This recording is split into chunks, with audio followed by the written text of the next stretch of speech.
Oh, there it is.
Good morning, City of Lakes Rotary.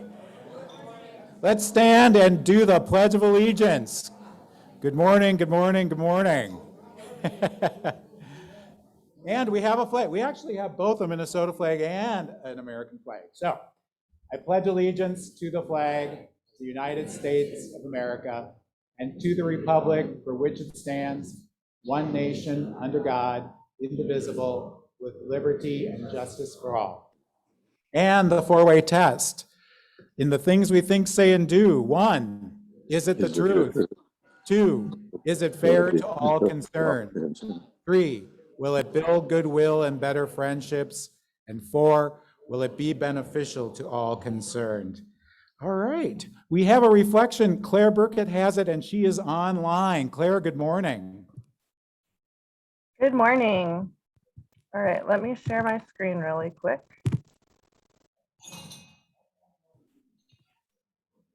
So happy fall equinox, everybody. Can you all hear me? We can hear you. Okay. So I was thinking about how the days are getting shorter and how fall is upon us.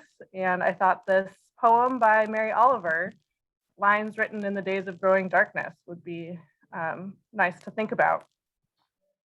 Every year we have been witness to it, how the world descends into a rich mash in order that it may resume, and therefore who would cry out to the petals on the ground to stay, knowing as we must how the vivacity of what was is married to the vitality of what will be. I don't say it's easy, but what else will do if the love one claims to have for the world be true?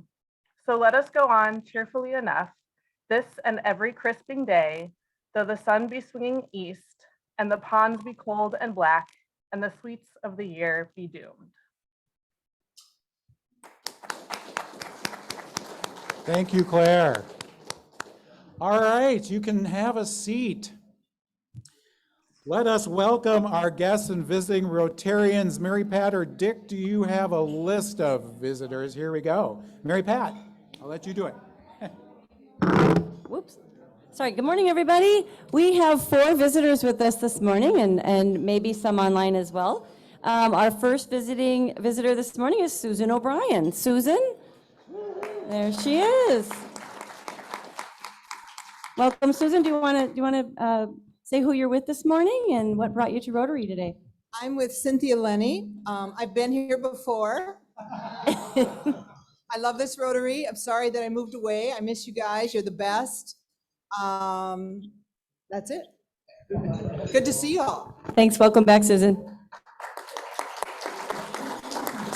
And we have Julie Root. Julie, you want to tell us who you're with and why you're here this morning?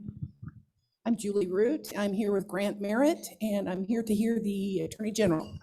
All right, welcome.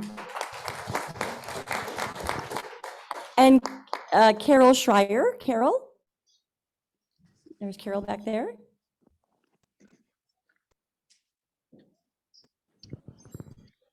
Hello, I'm here with Kelly Marcotte. Mark Hort, who is my neighbor, my next door neighbor, and I'm here to listen to the Attorney General. And I'm sorry he's not in person. And it's been a long time since I've said the Pledge of Allegiance. And it really felt good. Thank you. And I'm wondering if there's anyone else in the room that is a guest that we do not have down. Go ahead. He said, please don't introduce me again. So I was like, I'm going to just go. I told him it's not going to happen. So here he is. He's back. Luciana, you already know him. Hi. And is there anyone online, Brock, that you're seeing as a guest? I think I recognize all the names, but if there's anyone online who would like to, who's a guest and would like to introduce themselves, please unmute yourself and do so now.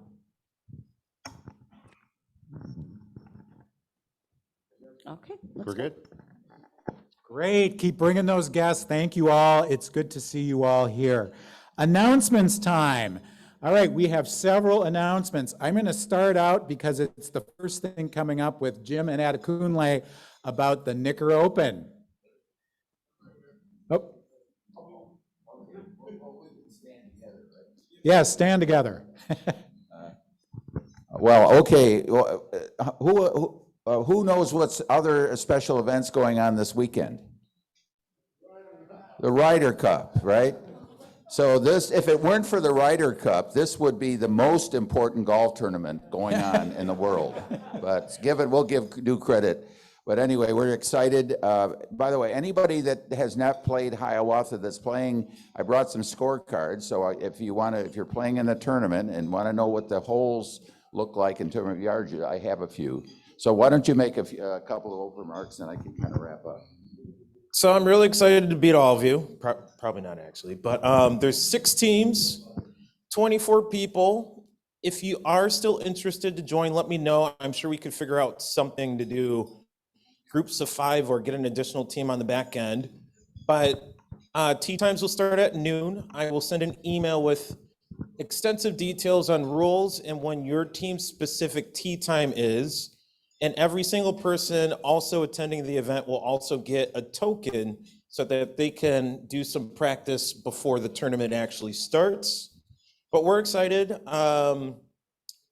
Is it Community Emergency Services or? Yes. Yeah, we want to make a reminder for that. Yes, so we're going to be collecting donations for that on Saturday. Within my email, I will provide more details on that. But aside from that, we're excited to see all of you this Saturday.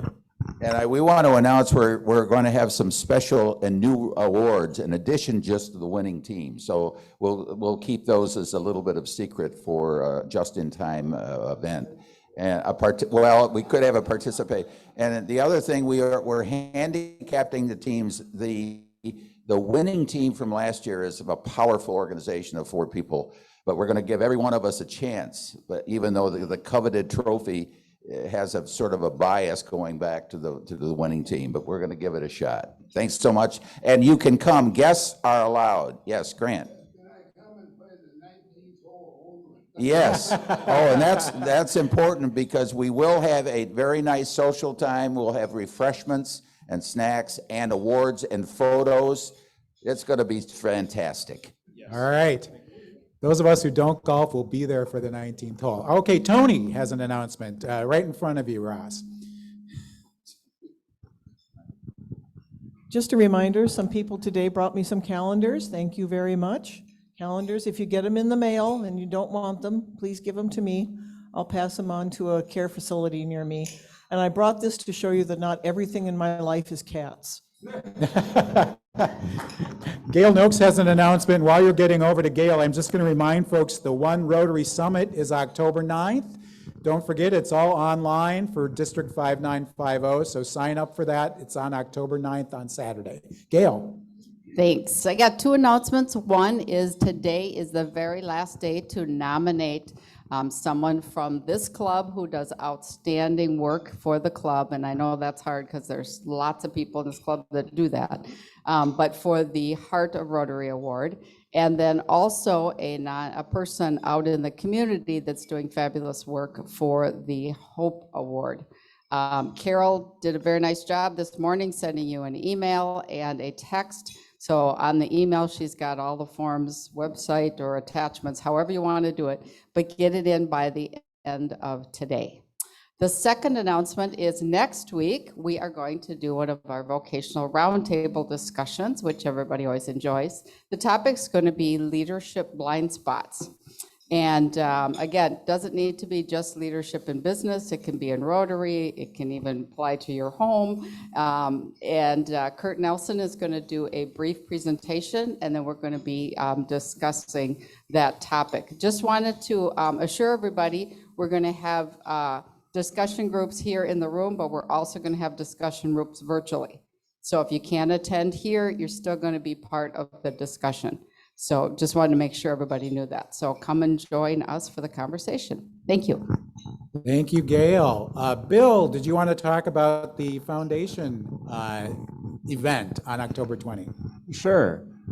We are less than 4 weeks, or we are 4 weeks away from our foundation kickoff. It will be the evening of October 20th.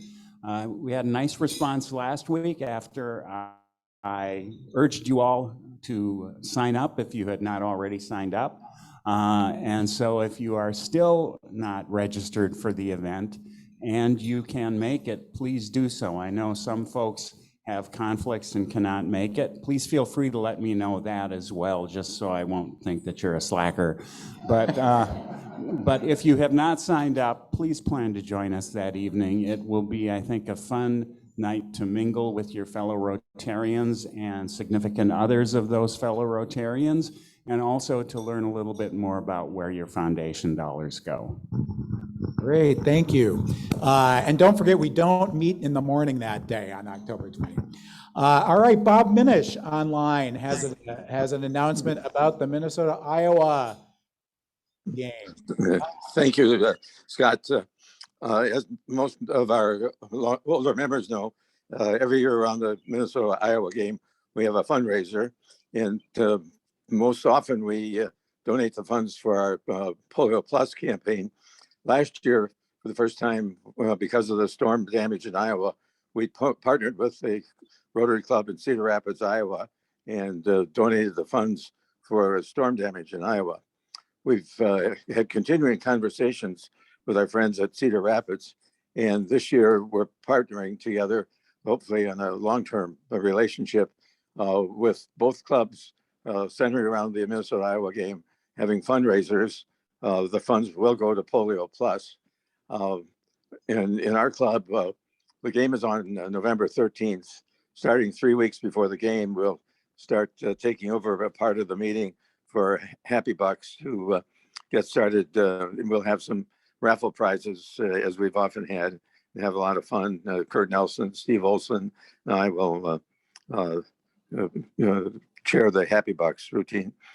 And to get it started, I'd like to announce that I made a Happy Bucks donation of $60 in honor of the fact that last Thursday Marvina and I celebrated 60 years of marriage. So get your money ready, and in a few weeks we'll be raising funds for the Minnesota-Iowa, and we'll try to per capita raise more than the Cedar Rapids Club. Thank you. Congratulations, Bob. That's great. Thank you so much for your contribution. We appreciate it. Anybody can win these things. I actually won the total score. I know nothing about football, and I won the total score.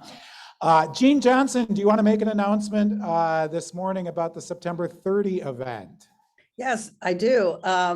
Next week, we have invited foreign exchange students, former foreign exchange students, to join us for the vocational roundtable, and offered them also a happy hour alternative if they didn't want to come to an early morning meeting. We have one former exchange student who will join us next Wednesday morning, so we're very excited about that. And we have some that will be joining us at the happy hour next Thursday, week from tomorrow, for happy hour from 5 to 7 at UTPILS. So come and meet some of our former foreign exchange students. It should be really fun. Thanks. Great. Thank you, Jean. Any other announcements that I missed? think I got everybody today for a change. Oh, Tom.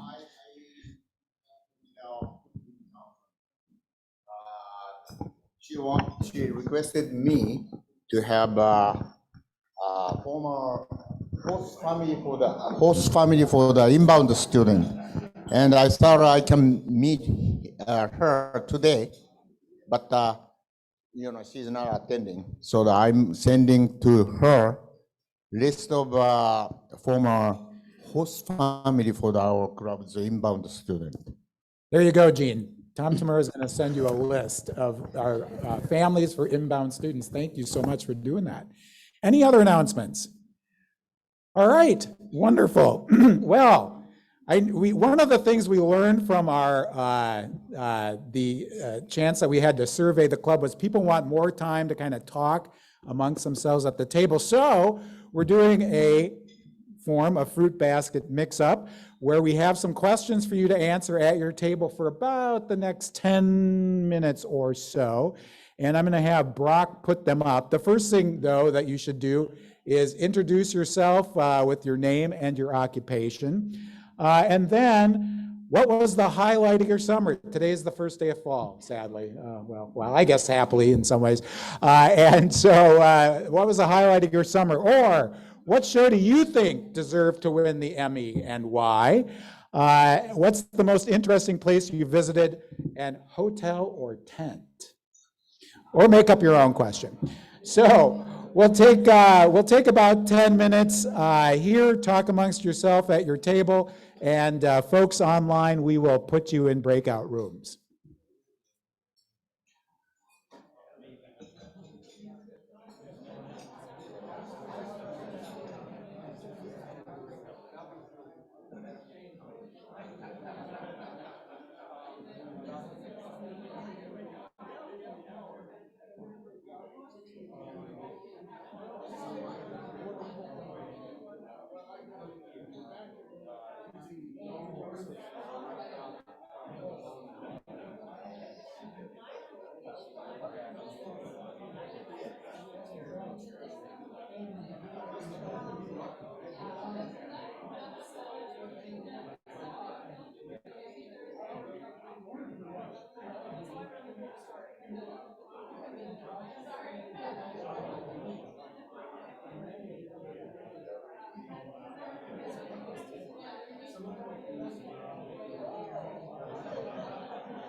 whenever we're there, we're putting on really great music.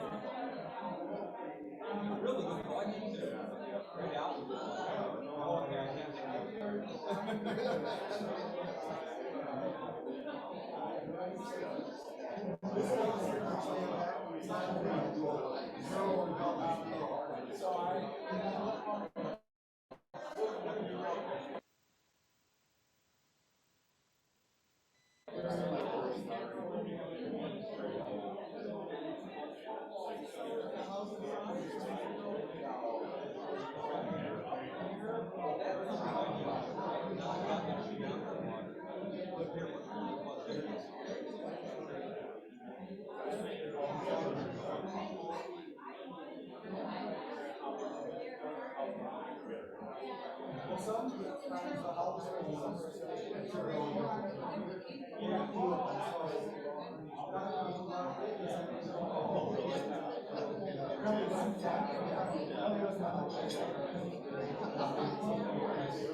Well, I mean, there might have been, but they weren't Boston. The delegates never.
All right, why don't we finish up? The Attorney General is on the line, so.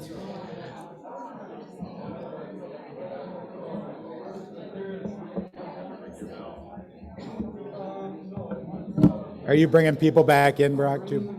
Perfect. Okay.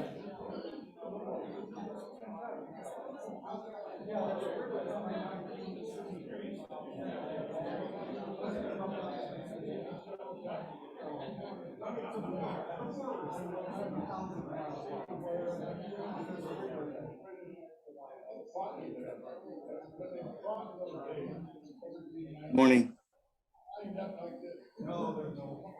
All right.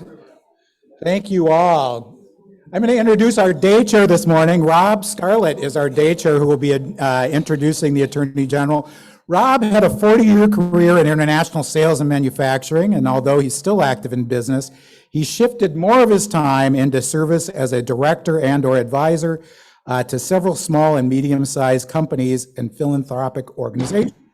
Shortly after graduating from Carleton College in 1966, and you know, as an Ole Rob, I liked you until I read that.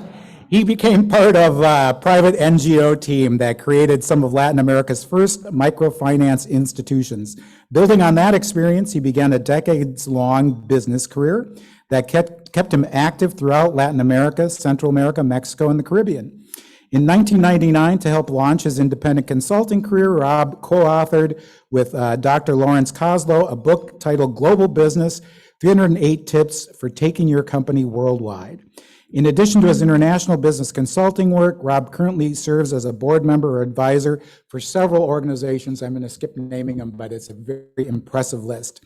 In recent years, Rob also served as a board chair for Global Minnesota and president of the Minnesota-Uruguay Partners of America. He grew up in Germany and acquired German as his second language. He later acquired fluency in Spanish and Portuguese and has also lived and worked throughout Europe, South Africa, and countries in Latin America. You know, you learn so much about people doing this. It's really, we have an impressive group here at City of Lakes. Rob is a new member of the Minneapolis City of Lakes Club and serves on the International Service Committee. So Rob, thank you for being with us this morning as day chair.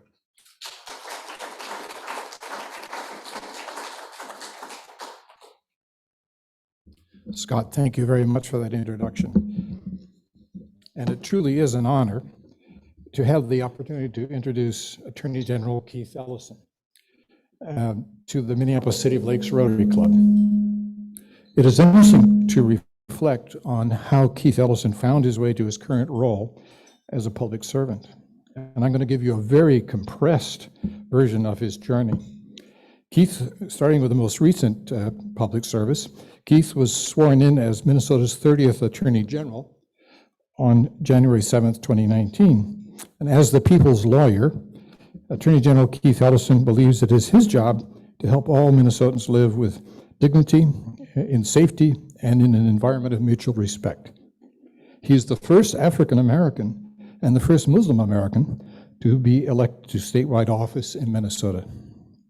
Also worth noting, in his capacity as Attorney General, Keith represents more than 100 state of Minnesota agencies, boards, and commissions. During the COVID-19 pandemic, which is ongoing, his office enforced executive orders barring evictions and price gouging and successfully defended the constitutionality of pandemic-related executive orders in the state courts. He also led policy initiatives to lower the cost of medicines, reduce deadly force encounters between police and civilians, and to enhance women's economic security. He was the lead, this is of course all fresh in our minds, he was the lead prosecutor in the May 2020 death of George Floyd and led the team that successfully convicted former police officer Derek Chauvin on a charge of second-degree unintentional murder. Some additional thoughts you might like to know about Keith. He received his law degree from the University of Minnesota in 1990, and he's the proud father of 4 adult children, Isaiah, Jeremiah, Elijah, and Amira. As a practicing attorney before entering the electoral office, Keith practiced law as a criminal defense and civil rights attorney for 16 years. His first elective office He served 4 years in the Minnesota House of Representatives from 2003 to 2007, representing parts of downtown Minneapolis and its north side. Then from 2007 to 2003, I should say, to 2019, Ellison served in the U.S. House of Representatives, where he championed legislation in consumer protection, workers' rights, environmental law, civil and human rights. I believe it is worth noting that Keith was the first Muslim to be elected to the United States Congress, and that he took his oath of office. And this it really hit me home when I learned about this story some years back when it happened, that he took his oath of office with his hand on the Quran that had belonged to President Thomas Jefferson. I think that tells a story, and a very important piece of our history. This brings us to the present. Since his election to the office of Attorney General in 2019, it seems like hardly a day has gone by that we do not hear from Attorney General's office in relationship to police reform, ballot measures, which is currently still an issue, police prosecutions, a host of other issues and controversies, some of which originated here, others that have infiltrated from other states. Today, Keith has kindly agreed to update us on his office's current priorities and the challenges they face. Please welcome Attorney General Keith Ellison.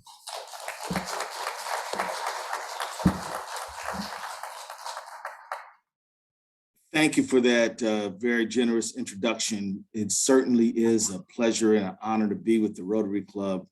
It's an opportunity I will never pass up if I can make it. And I would have preferred to be with you.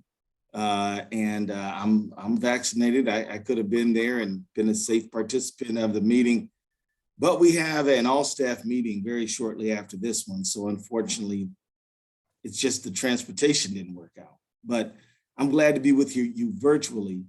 And if I know the Rotary Club, I know that being here either in person or virtually is still an enriching, critical experience. I believe in your core values. It's always amazing to me that we have folks who stand up and ask themselves the question, is it best for all concerned? Is it true? These are remarkable values, and they need to be shared throughout our entire society all the time. I was asked to talk about kind of our current situation and going forward. And I think it's important to understand that our country has gone through a somewhat unique historical moment.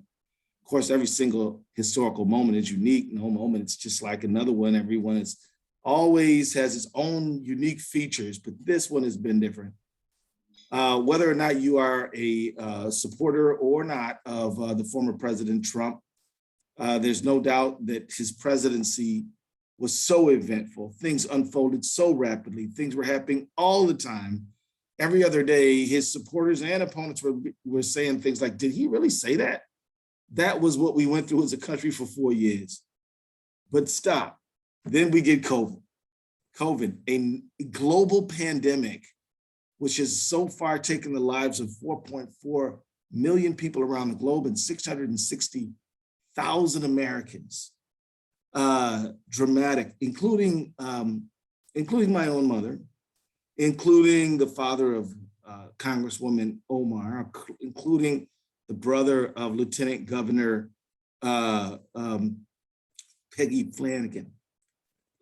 This has hit home, it has hit close, and it has hit far, and it has hit wide. It has affected our society in dramatic ways. Of course, we all know the pressure on our healthcare system, the race to a vaccine, the current controversies over masking or vaccination. We all know that. But if you dig a little deeper, what you'll learn about the COVID pandemic is that it has spiked, and it is, and according to the sociologists who study this stuff, it is associated and perhaps causal as it relates to opioid use, as it relates to domestic violence, as it relates to increased suicide rates, civil unrest, and even spikes of crime, which have been in the news a lot lately. We have to take a moment and reflect on what this moment has meant to us all. And of course, in the midst of COVID, the crisis around George Floyd spikes. And let me tell you, it really was a crisis. 500 buildings burned on Lake Street. Massive amounts of insurance payouts occurred. Premiums for everybody probably went up. In addition to that, the reputation of a great liberal city that works took a hit. Let's just face that.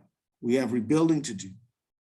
But in addition to that, cities all over the world saw what happened, and you saw solidarity marches and demonstrations nearly everywhere. I was recently in Lisbon, Portugal. They had them there. They had them in London, England. They had them in Edinburgh, Scotland. They had them in Nairobi, Kenya. They had them in Isfahan, Iran. They had them everywhere. They had them in Medellin, Colombia. They had them in Rio de Janeiro, Brazil. When the world saw the image of Derek Chauvin's knee on George Floyd's neck, it reminded them of something that was familiar and that they didn't like, and that is state repression. Government agents of the state using power to illegally and unconstitutionally inflict force and violence on civilians. As I say that, I want to be among the first to say that I'm very proud of the brave officers who go out there, the men and women who go out there and put themselves on the line for us to protect our community in the harshest of conditions. They run to the crisis when most of us are running from it. But at the same time, when you entrust an institution with great power, you also have expectations that are great. And when those expectations aren't met, it causes social damage. We all know that Derek Chauvin inflicted injury and death on George Floyd, but when you think about what the kids who were assembled at that scene will think about 20 years from now, it's hard to imagine how we rebuild the trust that was lost through Chauvin's actions that day, but we still have to try. And so, folks, when you look at Trump, COVID, and George Floyd, we've been through a very tumultuous period of time.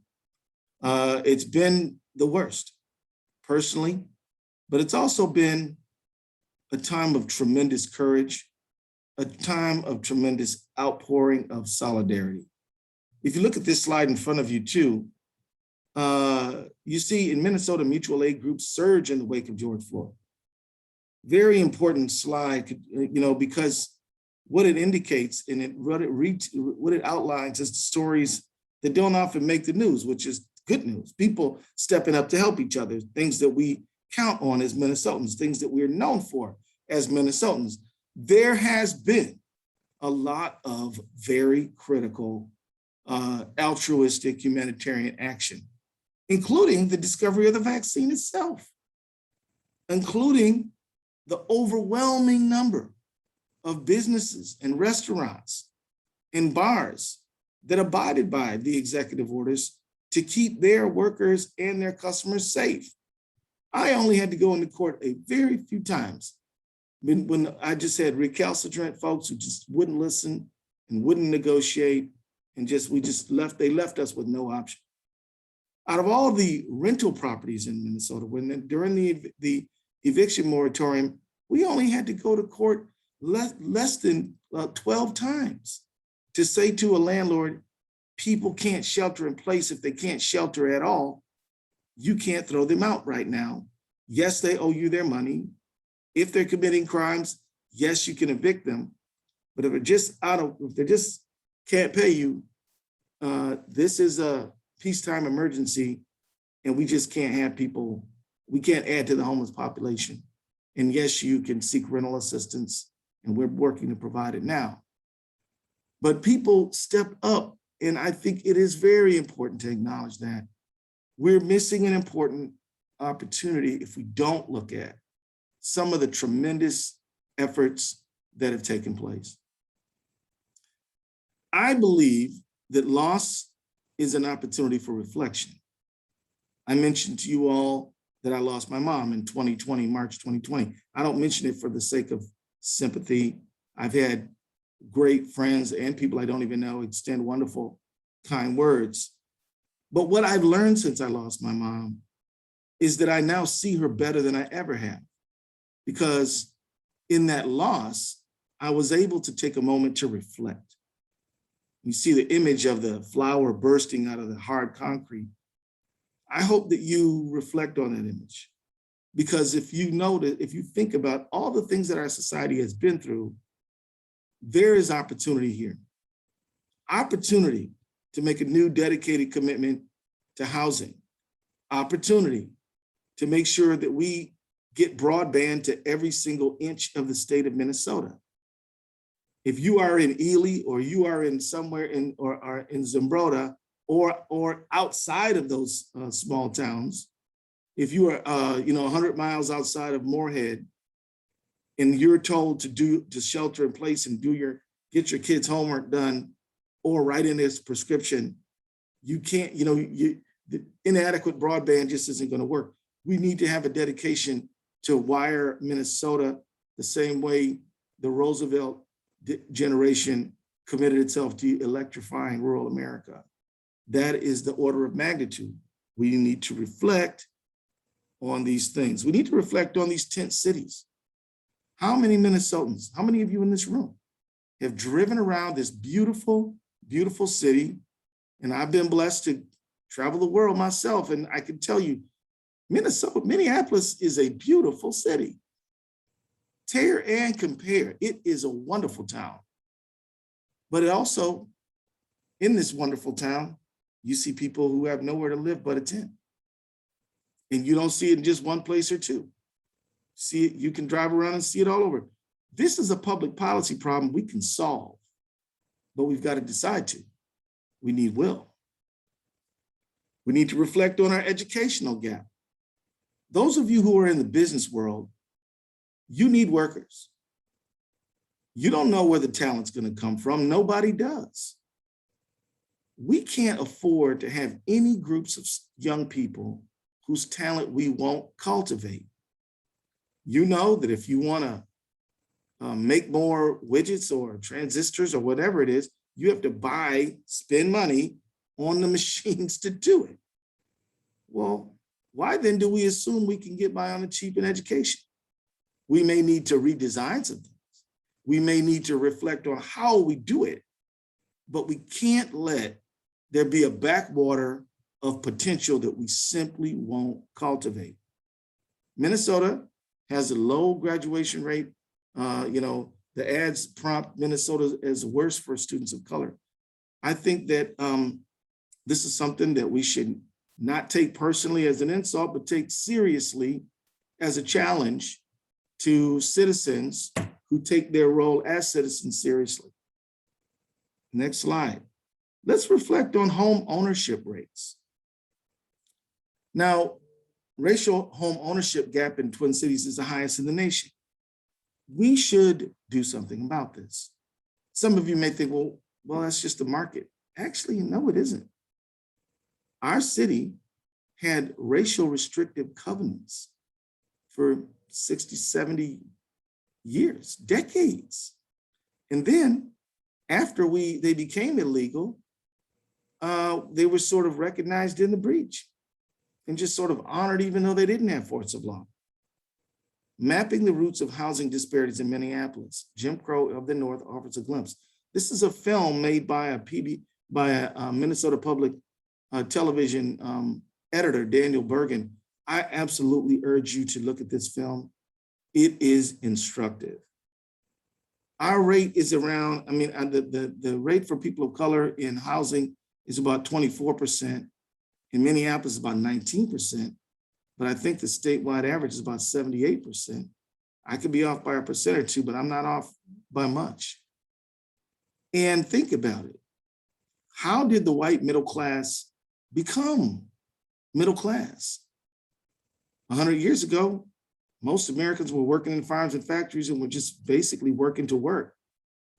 Now you have relatively more prosperity. Home ownership was critical to that. But there was a whole sector of people, your neighbors, whose parents and grandparents were excluded from that opportunity through unfair housing policies, such as the FHA saying, the Federal Housing Administration saying, we will only insure houses with racially restrictive covenants in their deeds. That happened. I didn't make it up. It's there, and anyone can see it. And then we did make a lot of progress. We really, really did. But because of our legacy, you had a lot of Black homeowners who were steered into subprime loans, high-cost loans, loans that when the mortgage crisis hit, were very, very vulnerable to foreclosure and were foreclosed upon. Banks with tremendous reputations, big reputations, were sued successfully for racial discrimination for steering. I mean, it's recorded, documented fact. What if we as a society said, you know what, we're gonna give everybody a chance to own a house, build equity, use that equity to start a business, send their kids to college, avoid debt. You know, what if we did that? What if we took that on as a project? Let's also reflect on our criminal justice system disparities. Court officers say Minnesota still struggles with racial justice. Very important. This is the work of everyone. We all want to do it. Over 25 years ago, we had a racial bias task force hosted and initiated by the Minnesota Supreme Court. I think we need an update to see how are we doing? How are we doing?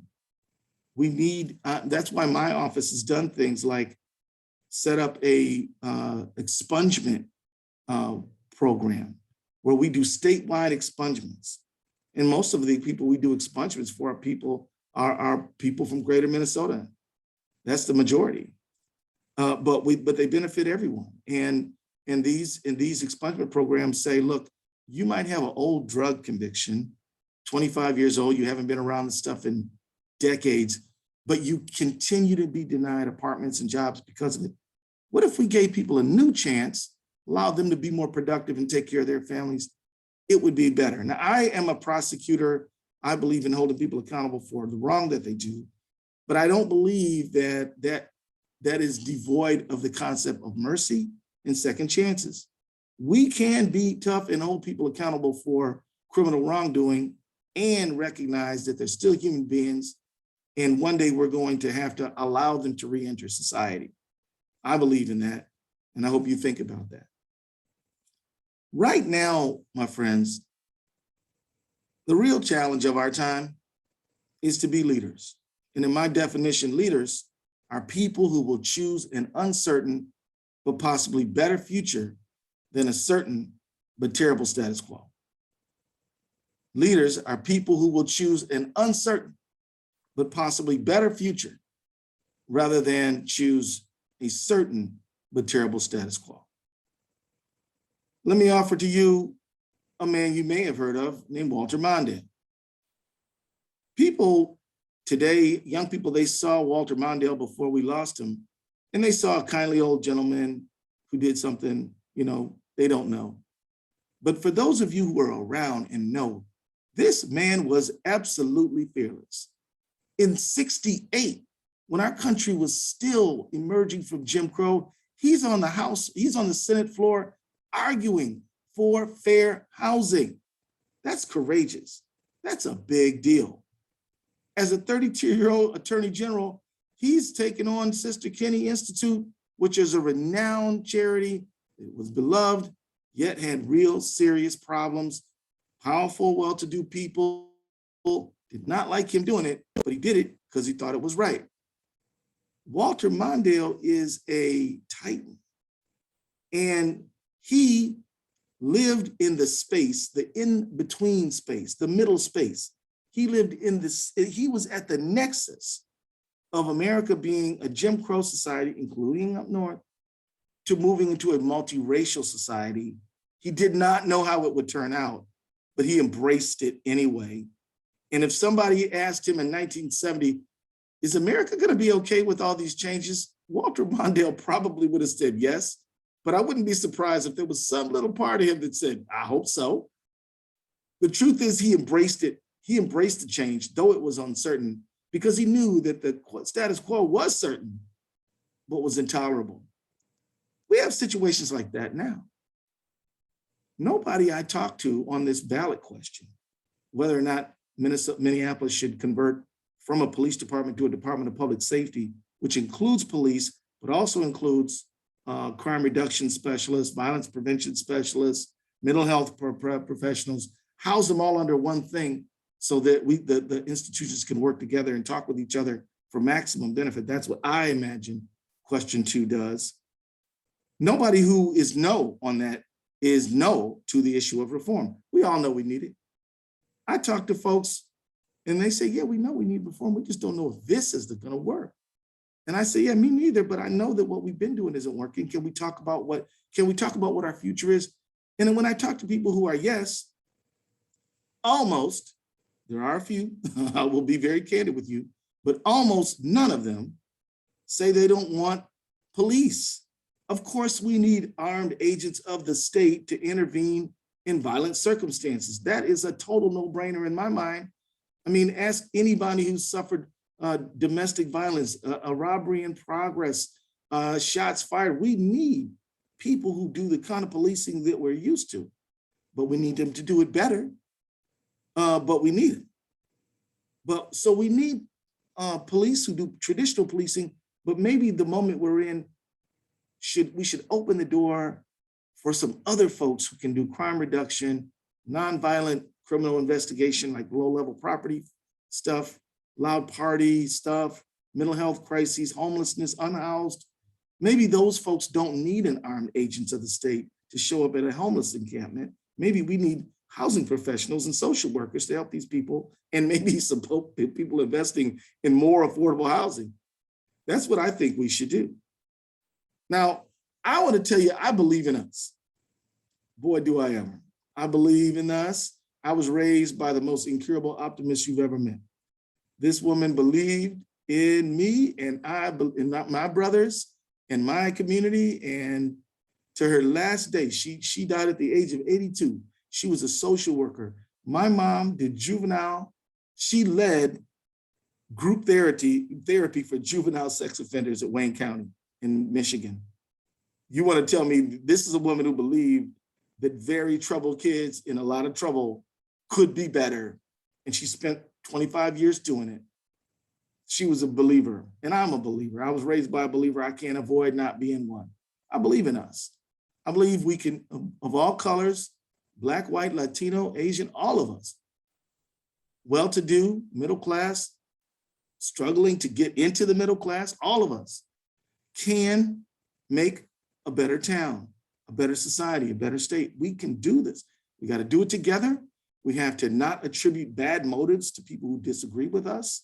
We have to stay to the table, even though we don't agree with folks who are saying certain things. And we have to ask them, explain your position. I don't see where you're coming from on that. And then listen patiently. The lost art of listening needs some rediscovery. I believe in us, and we can do this. But we've got to talk about the status quo, and we've got to talk about what a potential better future could look like. We've got to have the vision so that we can maybe walk into a better future, like people like Walter Mondale would want us to. You know, let me just give a caveat, bit of a warning. Go back to cycle of inaction. There was a renowned sociologist, and you all may have heard of him because when Thurgood Marshall argued before the Supreme Court that separate but equal was wrong and not proper and in conflict with the Constitution, he needed evidence to show that Black children who were segregated really were being damaged by that segregation.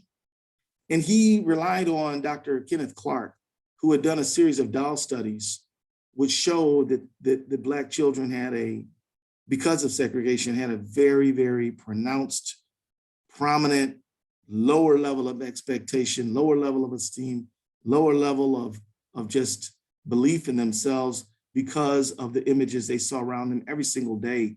And he used a doll study to do it. Thurgood Marshall was successful because of the evidence he brought forward, produced by Kenneth Clark. But then 14 years later, Kenneth Clark came by and spoke at the Kerner Commission. The Kerner Commission in 1968, America had a round of devastating, destructive riots, all sparked by very unfortunate clashes between a police officer and a civilian. And that was just the spark. The kindling was the inequality that people were living through, and the inequalities in housing, healthcare, criminal justice, employment, everything. And then you add a bad interaction between police to that, and things just, they in those days, they went off. Some of you may remember that.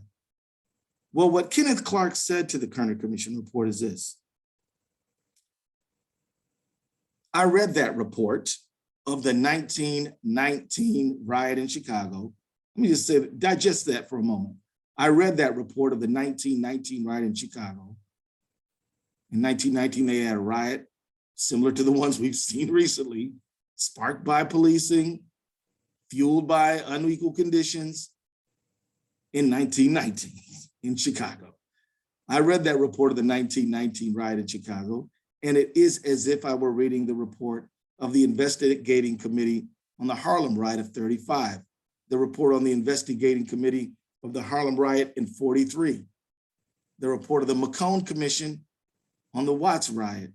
And I must again in candor say to you, members of this commission, it is kind of Alice in Wonderland with the same moving picture reshown over and over again. The same analysis, same recommendations, and the same inaction. Inaction. We've got to take some action. I believe we do. Let me just tell you, change can work. I offer to you examples like Newark, New Jersey. In Newark, New Jersey, they went through a major reform because they had had a horrible situation. Riots, police brutality, demoralized police who didn't want to go to work because it just felt so unwelcome by the communities they were there to serve. It was just a difficult situation. But in 2020,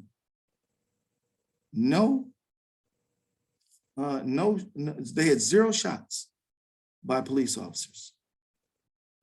0. They had 0 payouts because of excessive force. Now in 2021, they have had some incidents, but they've been very small in number, 2, 3. And they've had lower crime rates. You shouldn't be surprised by that. Let me tell you why.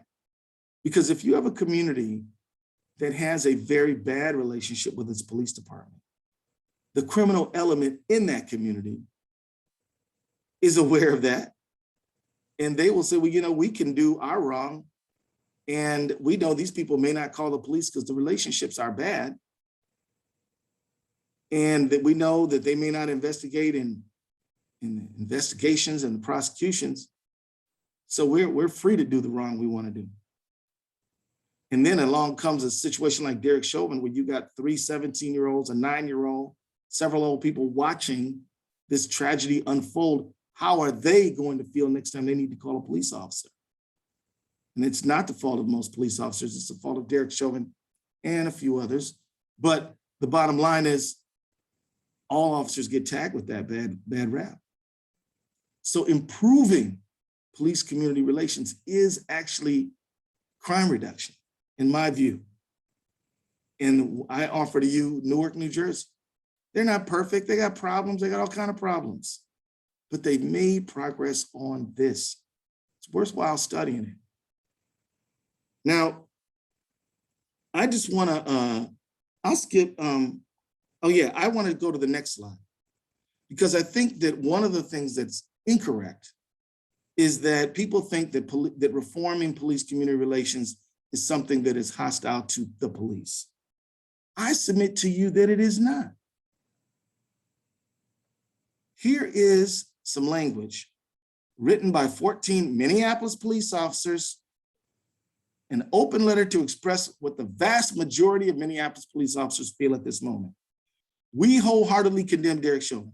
We are with you in the denouncement of Derek Chauvin's actions on Memorial Day 2020. Like us, Derek Chauvin took an oath to uphold the sanctity of life most precious. Derek Chauvin failed as a human and stripped George Floyd of his dignity and life. This is not who we are.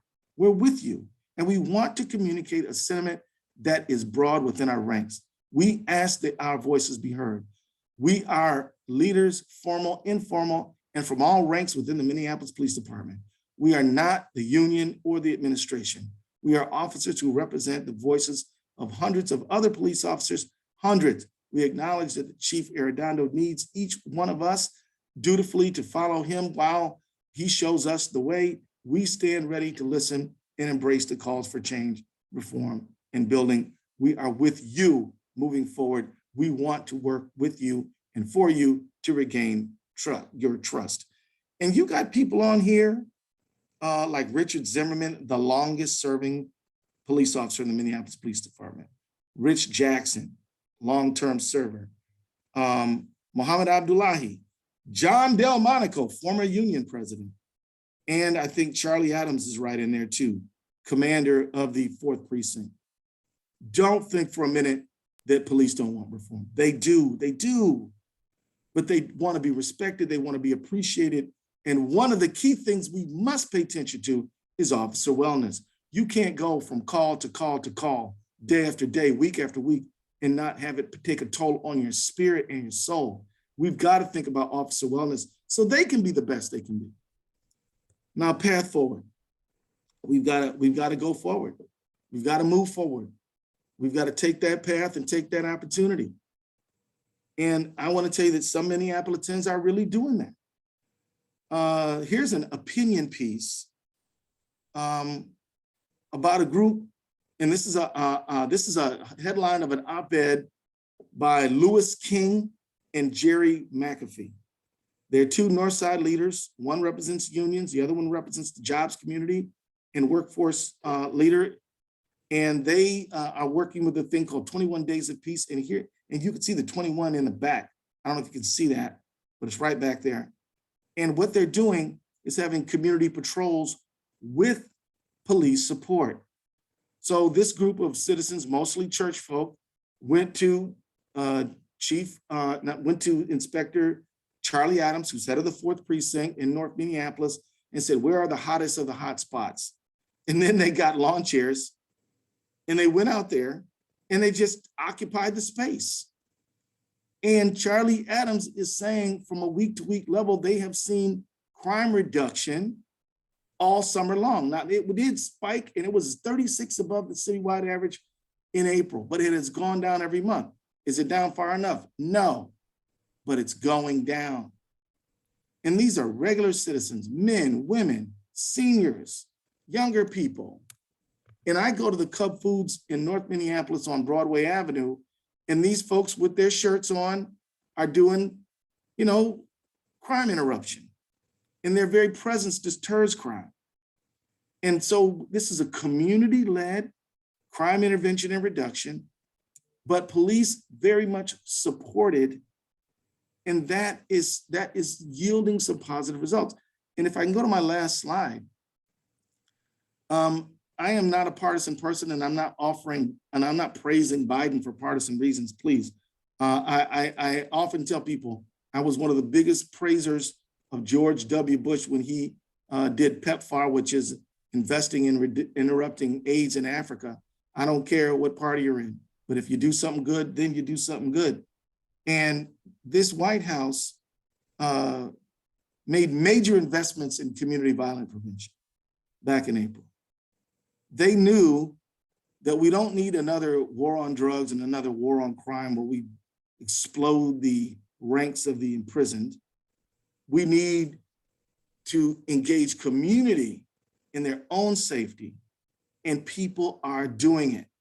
They're going out together, and the federal government is making the proper investments, and citizens are getting out there, and we are seeing not perfection, but improvement. So you all want to know what I was working on today. Let me just wrap up by saying this. It may surprise you to know that most of the work I do is not on criminal justice or policing. Most of the work I do involves holding the big manufacturers of the opioid accountable. We just sued Purdue and Johnson & Johnson. We're now resolving, we're settling those cases. I spent a lot of hours doing that. We're making sure people's broadband access is affordable and that they're getting what they're paid for.